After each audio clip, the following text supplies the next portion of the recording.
안녕하세요. 저는 올해로 이혼한 지 3년이 되는 이혼녀입니다.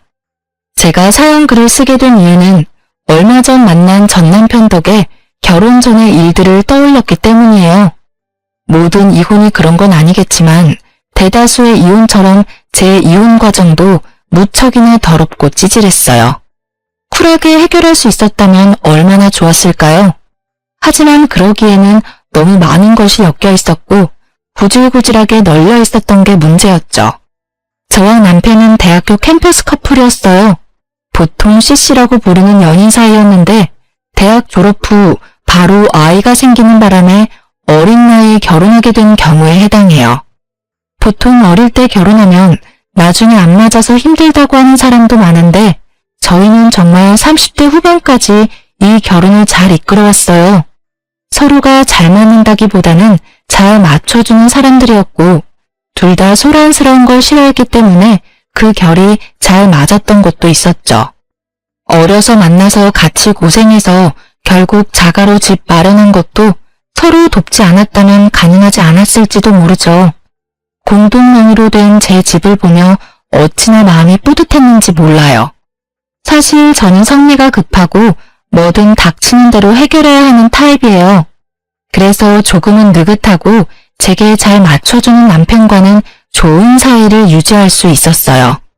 성격이 완전히 다르면 오래가지 않는다고는 하지만 남편은 제 성격을 다스려줄 수 있는 그런 포용력도 있었거든요.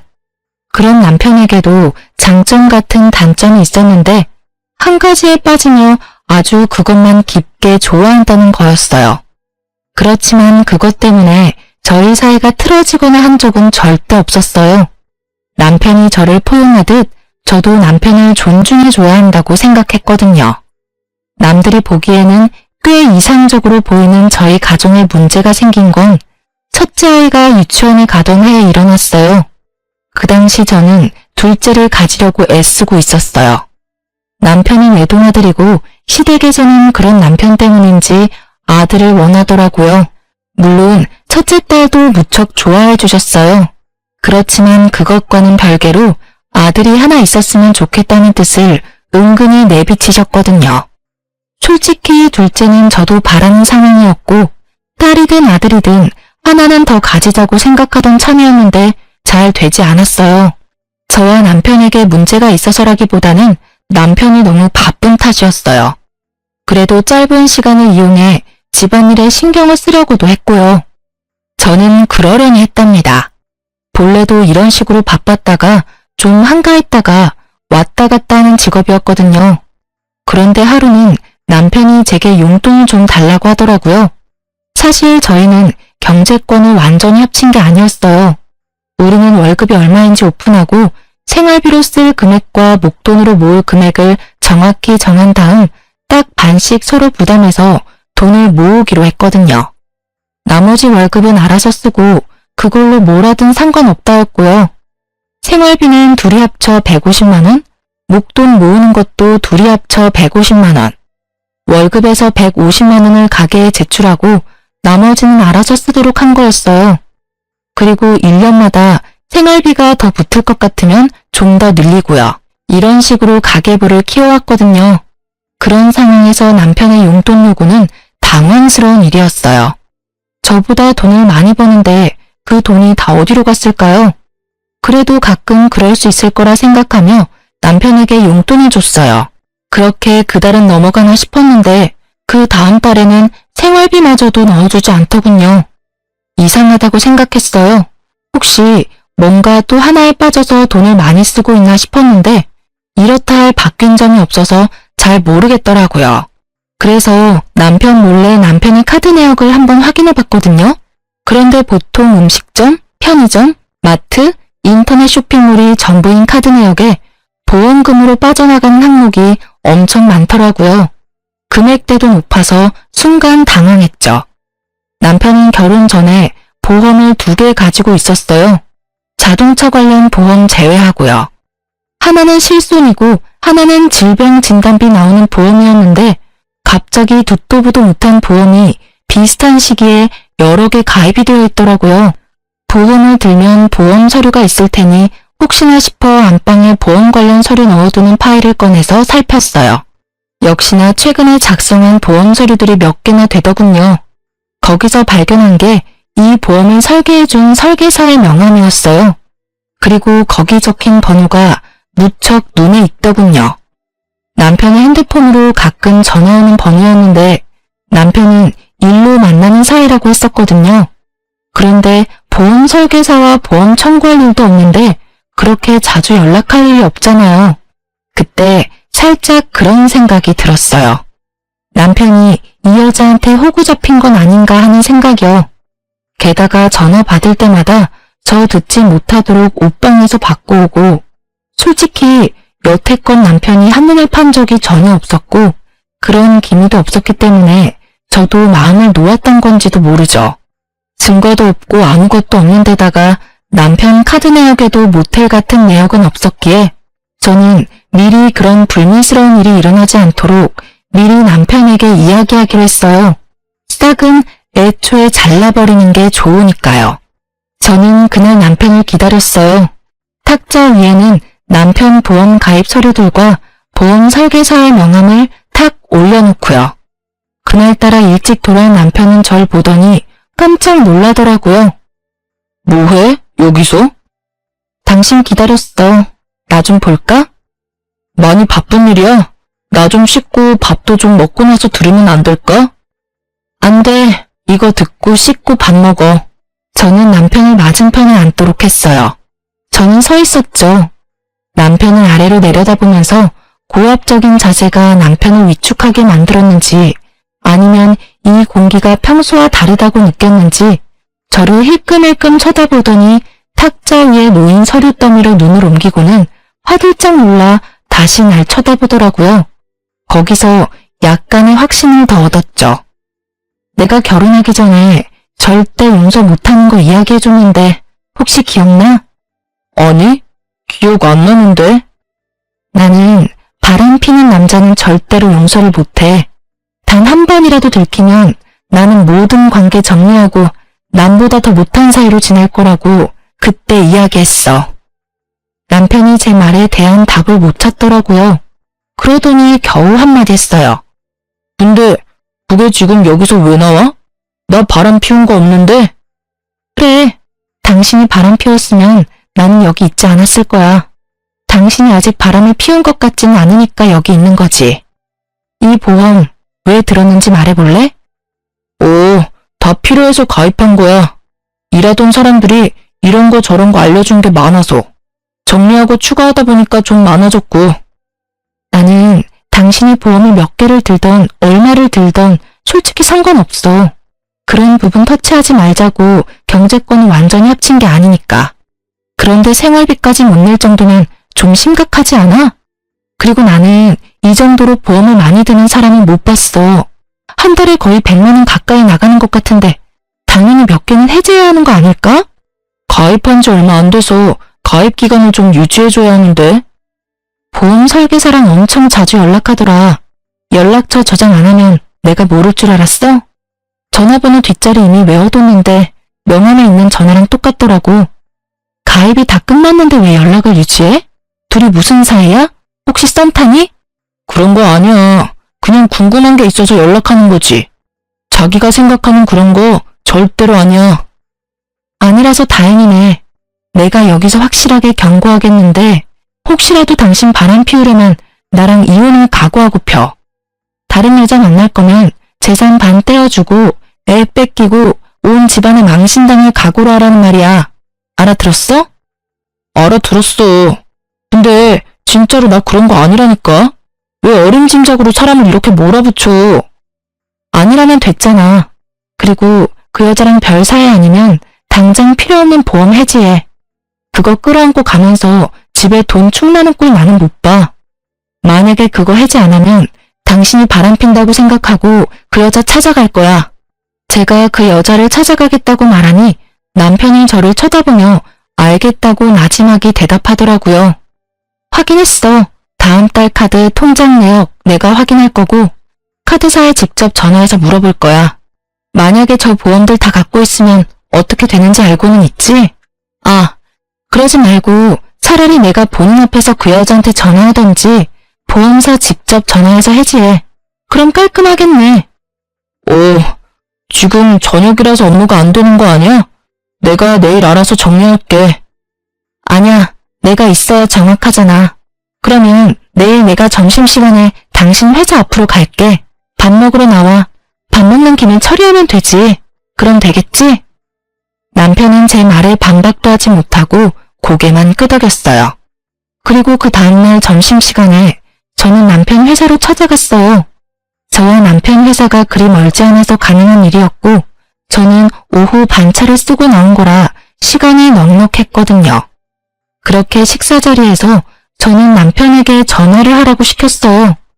누가 봐도 하기 싫은 거 억지로 하는 얼굴로 남편이 보험회사에 전화해서 가입한 거 다 해지한다고 하더군요. 그리고 몇 개 해지를 하고 나서야 저는 방긋 웃어줬어요. 체할까봐 말 안 했는데 이제 밥 먹으라며 남편에게 식사를 권했어요. 그런데 식사가 끝나갈 무렵에 남편에게 전화가 오더라고요. 남편이 황급히 전화를 끄는 걸 보니 그 여자인 것 같더라고요. 저는 남편에게 손을 내밀었어요. 핸드폰 줘. 왜? 전화 안 받아도 돼. 받으면 왜 해지했냐 다시 넣어라. 그런 말만 할 거야. 내가 알아서 받을게. 아니, 그러니까 더더욱 내가 받아야지. 당신이 하기 힘드니까. 내가 해주면 더 좋잖아. 그리고 관계도 확실히 해야 하고. 그래도 남편이 핸드폰을 주려 하지 않자 저는 제 핸드폰을 꺼내서 그 여자의 번호를 찍었어요. 당신 폰으로 안 되면 내가 내 폰으로 전화할게. 결국 남편은 죽상인 얼굴을 한 채로 전화를 걸더군요. 저는 남편의 손에서 폰을 뺏었어요. 전화를 하자마자 곧 여자 목소리가 들렸어요. 오빠, 갑자기 보험을 해지하는 게 어딨어. 오빠 해지해서 지금 내가 얼마나 곤란한지 알아? 오빠라는 단어가 참 열받게 들리긴 처음이었어요. 누군데 남의 남편에게 오빠라는 단어를 쓰는지. 오빠 아니고요. 그 오빠 안 사람이에요. 남편 보험금이 너무 많이 나와서 제가 해지시켰어요. 그러니까 앞으로 보험 가입 권유하지 마세요. 누구시라고요? 와이프요. 그쪽이 오빠라고 부르는 사람 와이프. 그리고 두 분이 얼마나 친밀한 관계인지는 모르겠지만 연락은 적당히 해주세요. 제 말에 상대방 여성은 아무 말도 안 하고 가만히 있더군요. 할 말을 못하는 건지 할 말이 많은데 안 하는 건지. 알 수 없었지만 저는 제 할 말만 했어요. 그럼 알아들으신 걸로 알고 전화 끊을게요. 그리고 남편 보험 계속 정기적으로 확인할 거니까 보험 가입 권유 절대 하지 마세요. 한 번 더 확인 사살한 저는 전화를 끊었어요. 남편 얼굴은 안절부절 똥 마려운 개처럼 보였어요. 둘이 짧은 시간 동안 오빠 동생 하는 사이 됐네? 그래도 남의 남편을 오빠라고 막 부르는 건 좀 아니지 않아? 처음부터 알던 사이면 몰라도 다른 여자한테 가볍게 오빠라고 부르라고 하지 마. 어디 가서 오해 사기 십상이니까. 그렇게 남편에게 확인시켜두고 저는 집에 돌아왔어요. 돌아오는 길에 확신이 들었어요. 그 여자가 제 전화에 침묵한 이유부터 시작해서 남편의 그 똥마려운 표정까지 분명히 둘 사이에 어떤 감정적인 교류가 있기는 한 것 같았어요. 그러지 않고서야 아무런 사이도 아닌데 저의 불쾌한 전화를 그렇게 조용히 넘어가진 않았겠죠. 그런데 아예 말을 안 하는 걸 보니 자기가 말을 잘못 꺼냈다가 뭔가 뽀록 나면 안 될 것 같아서 그런 선택을 한 것 같더라고요. 제가 봤을 때는 그 여자와 썸을 타고 있었거나 아주 극 초반이었겠죠. 솔직히 화가 너무너무 났지만 그래도 이 정도 선에서 제가 알아채고 끊을 수 있어서 다행이라고 생각했어요. 그렇지만 내심 찝찝한 마음은 가라앉지를 않더라고요. 점점 더 남편을 의심하게 되고 일거수일투족을 감시하게 됐어요. 그렇게 정기적으로 남편의 카드 내역을 검사했고 남편은 그럴 때마다 죄인이 된 것처럼 제게 카드 내역을 보여주고 검사받았어요. 그렇게 몇 달이 지나고 그 보험 사건이 잠잠해질 때쯤 저는 습관처럼 남편의 카드 내역을 확인하고 있었어요. 앱에 매번 들어가 확인하기 귀찮아서 메시지를 확인하는데 별거 없더라고요. 그런데 증거는 다른 곳에서 튀어나왔어요. 바로 남편의 지갑에서요. 남편은 영수증을 지갑 안에 잘 정리하는 습관이 있는데 그날 제가 현금을 빼지 않아서 현금을 써야 할 일이 생겼거든요. 그래서 남편에게 이야기하고 남편 지갑에서 돈을 꺼내는데 잘못해서 영수증이 우르르 떨어져 버렸거든요. 결국 영수증을 정리하는데 하나 몇십만 원이 넘는 걸 산 내역이 있었어요. 그런데 메시지를 확인했을 때는 그 내역이 없었거든요. 분명히 남편이 메시지를 지운 거였다는 확신이 들었어요. 저는 그 영수증만 몰래 챙겨서 주머니에 넣었어요. 남편에게는 아무 말 없이 지갑도 돌려놨죠. 남편도 제가 지갑은 검사 안 하니까 거기다가 아무 생각 없이 끼워 넣은 것 같더라고요. 결국 저는 그 영수증으로 남편이 무엇을 샀는지 추적하기 시작했어요. 우선 가게가 어디인지 알아보기 위해 영수증이 적힌 곳을 인터넷으로 찾아봤어요. 주얼리 샵이더군요. 그리고 전화를 해서 남편이 산 물건이 뭐였는지 확인을 부탁했죠. 제가 산 물건과 겹치면 안 된다고요. 그랬더니 알려주더라고요. 고가의 팔찌였어요. 저는 최대한 이성을 유지하기로 했어요. 조만간 저희 결혼기념일이 있으니 그때 저에게 줄 선물일지도 모르잖아요. 그렇게 일주일을 참아 결혼기념일이 되었는데 남편이 제게 선물을 주더라고요. 몇만 원짜리 티셔츠였어요. 그것도 남편과 커플티. 딱 봐도 남편 취향의 옷이었죠. 자기가 갖고 싶었던 옷을 사는 김에 제 것까지 산 것 같다는 느낌이 팍 들었죠. 저는 남편이 바람을 핀다는 걸 확신하고 남편과 상간녀의 증거 사진을 확보하기로 했어요. 생각보다 어렵지는 않았어요. 주말에 일을 간다고 해놓고 나와서는 남편 뒤를 따라다니며 사진을 찍었거든요. 그리고 남편과 모텔에 들어가는 여자의 사진을 건졌어요. 여자는 투피스 정장에 화장도 헤어도 완벽하게 해서 누가 봐도 전문직 여성처럼 보이더군요. 그 여자가 누구인지는 몰랐지만 저는 분노로 몸이 바들바들 떨리는 걸 느꼈죠.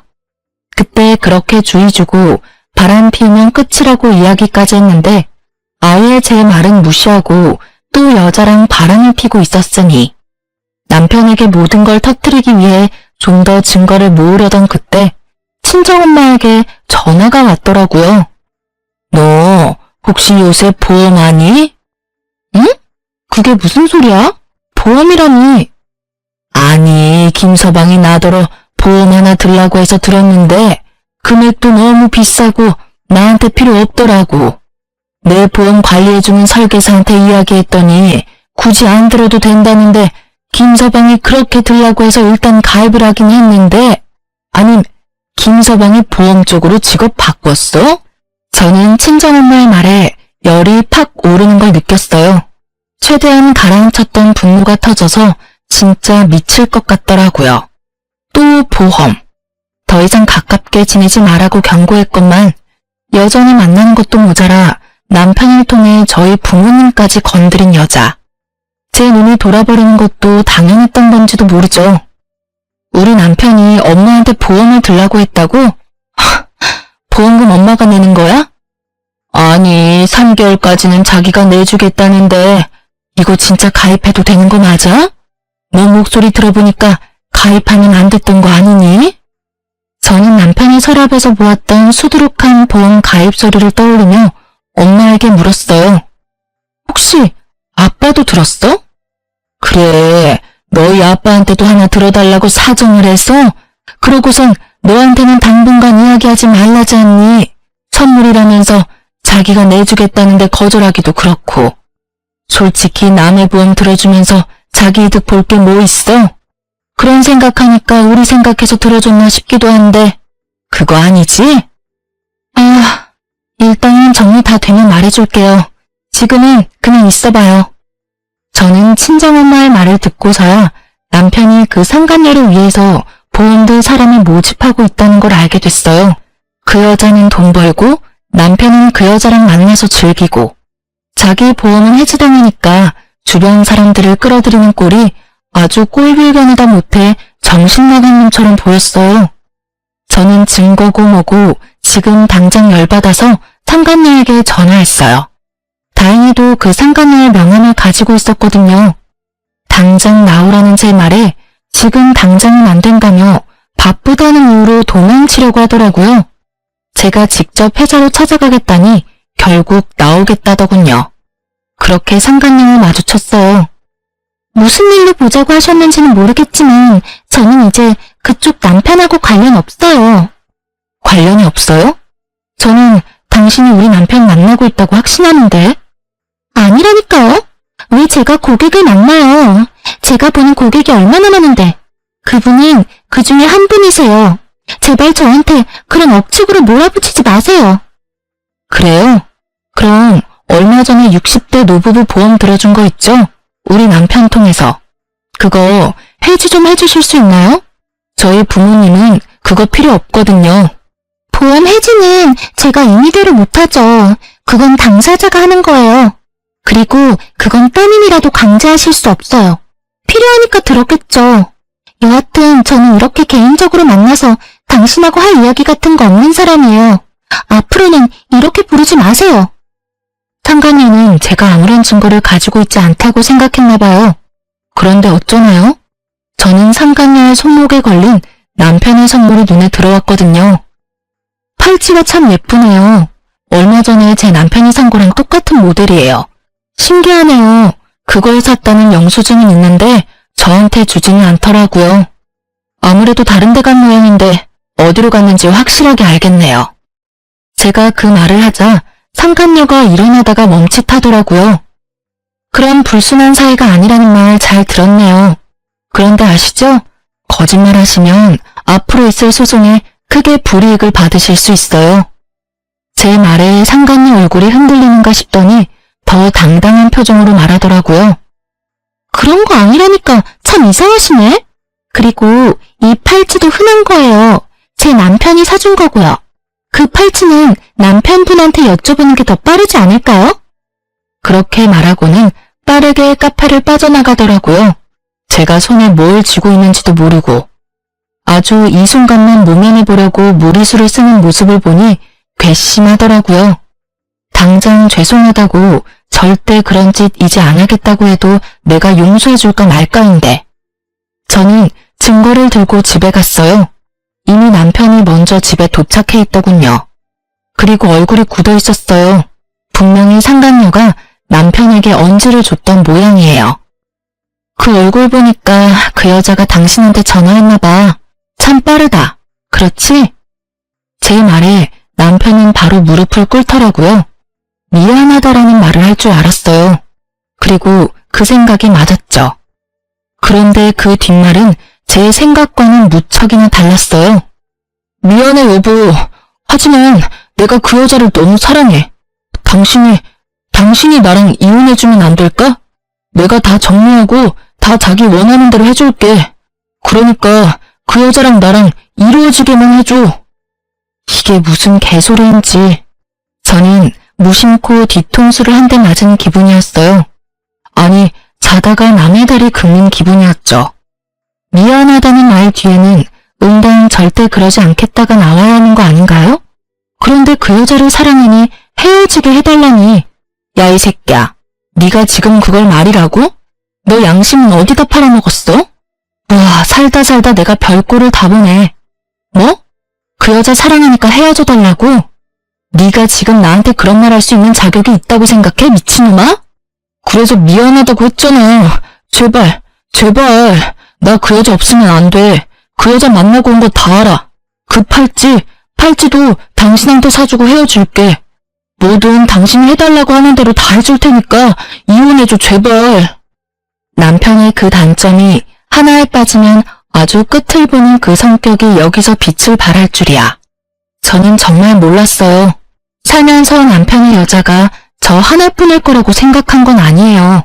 하지만 법적으로 결혼을 했으면 당연히 서로에게 충실해야 하는 법이잖아요. 감정을 억눌러서라도 상대방을 위해야 한다고 생각했는데 남편은 그게 아니었던 거예요. 저를 설득해서라도 그 여자한테 가고 싶은 거였죠. 저는 하고 싶은 말이 많았지만 참았어요. 그 여자가 유부녀고 애가 있다는 사실도 말하지 않았어요. 이혼하고 싶다고? 제발? 진짜 이제는 정말 지친다.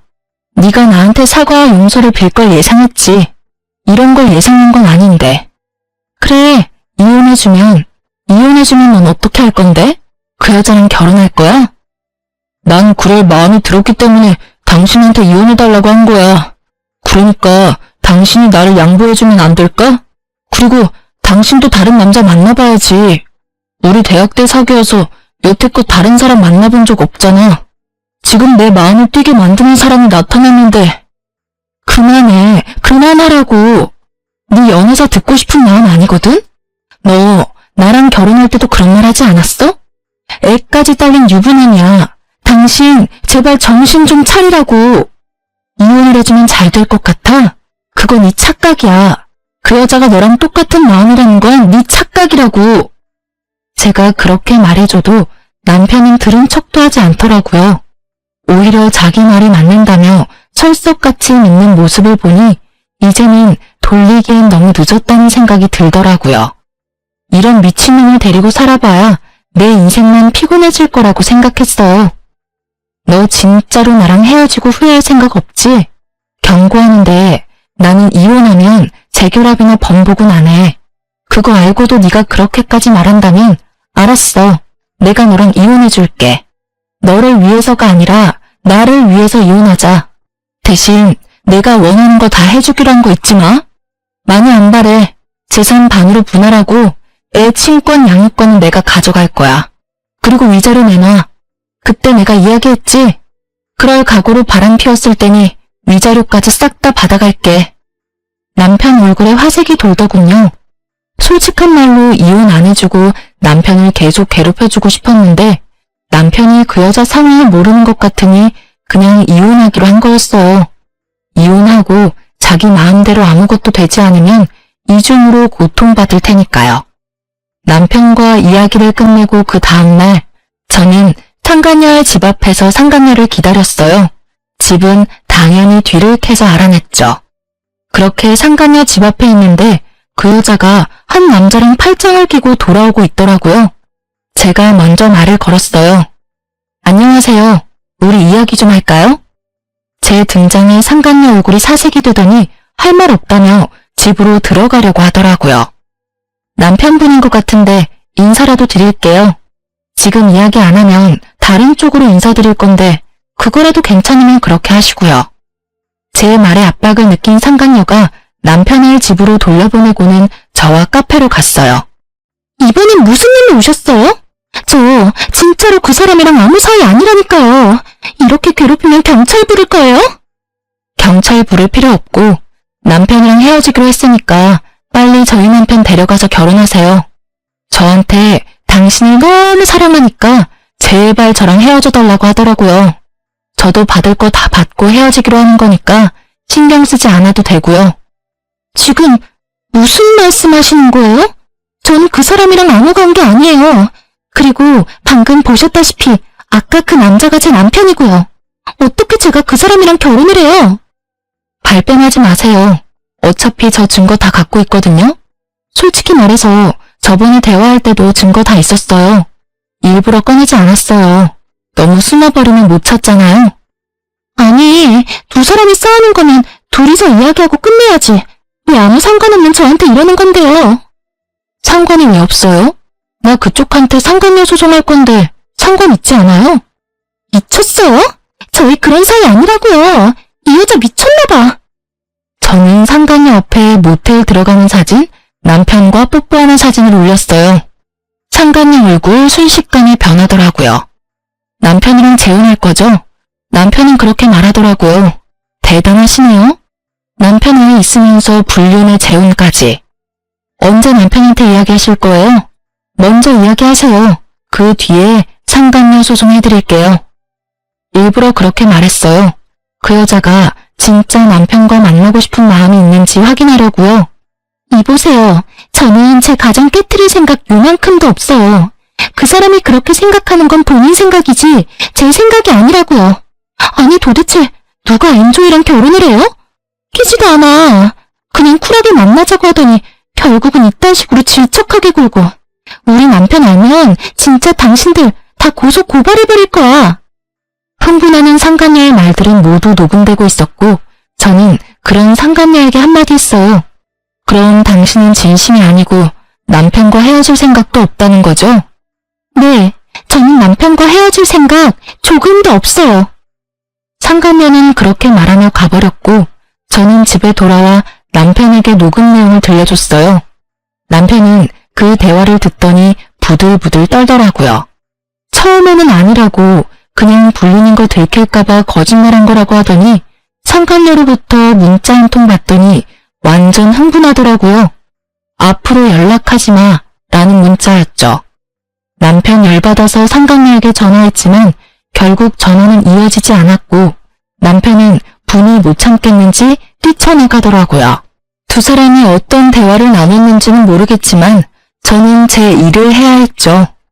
저는 남편을 향한 이혼 서류를 작성하고 변호사를 만나고 왔어요. 집에 돌아오니 남편이 저를 기다리고 있더군요. 자, 이거 받아. 오늘 내로 작성해줘. 저는 이혼 서류를 건넸어요. 남편이 그 자리에서 무릎을 꿇더라고요. 여보, 미안해. 나 버리지 마.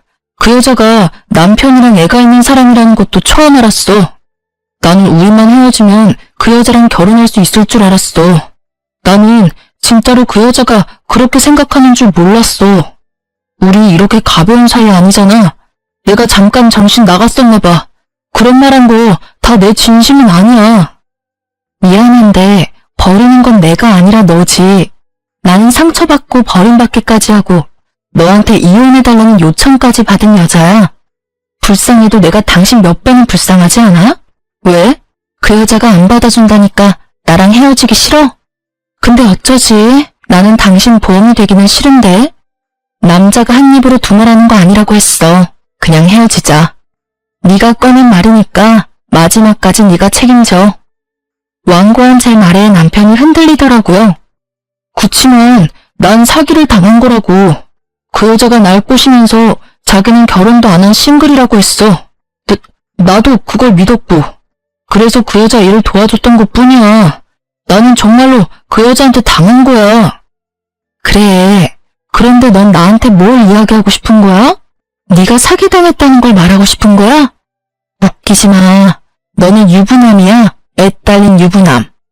상식적으로 생각해봐도 누가 어떻게 꼬시든 넌 넘어가면 안 되는 거지. 네가 그 순간 떠올렸어야 할 사람은 나랑 내 아이잖아. 그런데 넌 그 여자한테 홀라당 넘어갔잖아. 그 여자가 널 꼬시려고 했다 하더라도 네가 철벽 쳤으면 그럴 일 없지. 네가 그 여자한테 여지를 줬으니 이런 일이 벌어진 거 아니야? 그리고 처음에 내가 그 여자랑 멀리하라고 했을 때 그때라도 말 들었으면 이런 일은 없었겠지. 다 네 손으로 이렇게 엉망으로 망쳐놓고 왜 네가 피해자인 것처럼 굴어? 속 뒤집어지게? 제 말에 이혼은 절대로 안 된다며 눈물을 줄줄 흘리는데 전혀 불쌍한 마음이 들지 않았어요. 하지 말라고 할 때 멈췄어야죠. 제 말에 귀 기울이지 않고 결국은 보란듯이 당한 걸 왜 남 탓을 하는 건지. 일책 배우자는 당신이고 나는 당신한테 이미 모든 믿음이 사라졌어. 그런데 왜 결혼을 유지해야 해? 이번 일로 깨달았어. 당신은 한 번 빠지면 헤어나오지 못하는 사람이라는 거. 나한테서 이미 마음 떴을 텐데 내가 왜 널 만나? 그냥 이렇게 깔끔하게 헤어지자. 당신이 하고 싶다는 것처럼. 그때 말했던 것처럼 재산 분할, 양육권, 친권 다 내가 원했던 대로 해줘. 그리고 위자료도. 당신 입으로 꺼낸 말이니까 그 정도는 지켜주겠지. 그게 싫으면 소송해. 어차피 소송해도 내가 이길 거니까. 차가운 제 말투에 돌아올 수 없는 강을 건넜다는 걸 남편이 실감했는지 망연자실한 눈으로 저를 보더라고요. 그러더니 이내 벌떡 일어나더니 어디론가 가더군요. 저는 남편을 신경 쓰지 않고 남편 주변 친인척들에게 전화부터 했어요. 남편 통해서 보험 든 거 있으면 해지하시라고. 필요한 거면 갖고 있어도 되는데 불필요한 건 해지하셔도 된다고 했어요. 전화를 돌려보니 친정어른 2분, 시댁어른 2분에 본인 가족 중에 고모, 삼촌, 조카들까지 싹 다 들어줬더군요. 결국 그분들도 다 보험을 해지했어요. 그렇게 저는 집에서 짐 정리를 하고 있었어요. 이 집에 애착은 있었지만 남편놈과 함께 지내고 싶은 마음은 눈꼽만큼도 없었거든요. 짐 정리하는 도중에 전화가 오더군요. 그 상간녀였어요. 여보세요? 당신 남편 좀 데리고 가요. 왜 여기 와서 이 난리를 피우도록 만들어요? 제가 그 남자랑은 진지한 사이 아니라고 말했잖아요. 그런데 왜 우리 집까지 찾아와요? 흥분한 채 말하는 상간녀에게 저는 코웃음을 쳐줬어요. 다 자기가 스스로 만든 업보인 걸 누구 탓을 하는 건지. 이렇게 보면 남편이나 이 여자나 똑같은 족속들이에요. 저는 모르는 일이에요. 이미 저랑 이혼 서류 작성했고요. 집에 찾아갔으면 잘 달래서 돌려보내시면 되잖아요. 남자 후리는 거 잘하면서 그 정도도 못해요? 여태까지 단물순물 다 빨아먹었으면서? 누가 단물순물 다 빨아먹었대요? 그리고 이혼 서류 작성했어도 당신이 와이프잖아요. 여기 와서 빨리 이 사람 좀 데리고 가요. 저희 남편한테 이야기하겠다면서 협박하잖아요. 그건 그쪽이 알아서 하셔야죠. 남편에게 들키기 싫었으면 그런 짓을 하지 말았어야지. 재미 볼 건 다 봐놓고 나중에 와서 이러는 거 너무 웃기다고 생각하지 않아요? 그것도 불륜남 와이프한테 전화해서 무슨 하소연할 게 있다고? 그래도 들켰으니 차라리 다행이네요. 저도 상간녀 소송 곧 진행할 거라서요. 집으로 보내드릴까 회사로 보내드릴까 고민 중이었거든요. 그래도 이미 들켰으니 집이 낫겠죠? 제 말에 상간녀는 씩씩거리는 소리만 낼 뿐 대답 하나 제대로 못하더군요. 아니라고 몇 번을 말해요. 지금 당장 저 남자 데리고 가라고. 결국 소리를 꽥 지른 상간녀에게 저도 소리를 질렀어요. 이게 어디다 대고 명령질이야? 네 알아서 하라고. 당신이 만든 거잖아, 이 모든 상황이. 왜 나한테 지랄이야? 나한테 괜히 열내지 말고 열심히 네가 싼 똥이나 치워, 이 상간녀나. 앞으로 이런 시덥잖은 일로 절 귀찮게 굴면 나까지 거기 가서 깽판 치는 수가 있으니 2번 다시 연락하지 마. 알겠어? 남편은 저에게 거절당하고 화가 나서 상간녀 집을 찾아간 모양이더라고요. 결국 상간녀 남편이 알게 된 건지 핸드폰 너머로 남자의 목소리가 들리는데 아주 난장판이더라고요. 욕설이 난무하고 여자는 아니라며 사정사정하고 남편은 보란듯이 증거사진 보라며 난리고 그 혼란스러운 상황이 너무도 귀에 쏙쏙 들어오더라고요. 이왕이면 직접 눈으로 보고 싶었는데 딱 제가 바랐던 그림이었거든요. 남의 가정 파탄내놓고 자기 가정 지킬 수 있을 거라 생각했다면 그거야말로 오산이죠. 그렇게 저와 남편은 무사히 이혼했답니다. 남편은 저와 이혼하면서 그렇게 울었어요. 왜 우는지 모르겠더라고요. 지가 이혼하자 해놓고 피해자인 척 다하는 그 모습이 아주 불쾌하게 느껴질 정도였죠. 그렇게 저는 받은 돈으로 아이와 살 집을 구하고 이래저래 바쁘게 살았어요. 남편 생각은 전혀 나지 않을 정도로요. 둘이 잘 살기라도 했으면 열받아서 더 생각났겠지만 아예 파토난 걸 봐버리니 그냥 보고 싶지 않은 생각만 들었죠. 그러다 얼마 전 우연찮게 전 남편을 만났어요. 별거 아닌 일이었고 아이와 관련된 일 때문이라 만났어요. 못 보던 사이에 몸집이 2배가 됐더라고요. 살이 엄청 쪄있길래 이유를 물으니 스트레스로 인한 폭식 때문에 살이 좀 쪘다고 하더라고요. 그래서 요즘은 어떻게 지내? 새로운 사람은 만나고 다녀? 새로운 사람? 이 꼴로? 나 그 여자한테 당한 이후로 여자는 안 믿어. 특히나 직업적인 걸 핑계로 다가오는 사람은 다 못 믿어. 그 여자랑 결혼했을 줄 알았는데 결국은 당신도 혼자 됐네. 그 여자는 이혼당했다는 이야기 들었어. 뭐 서로 이혼한 처지끼리 만날 수도 있잖아. 잘해봐. 죽고 못 사는 사이였는데.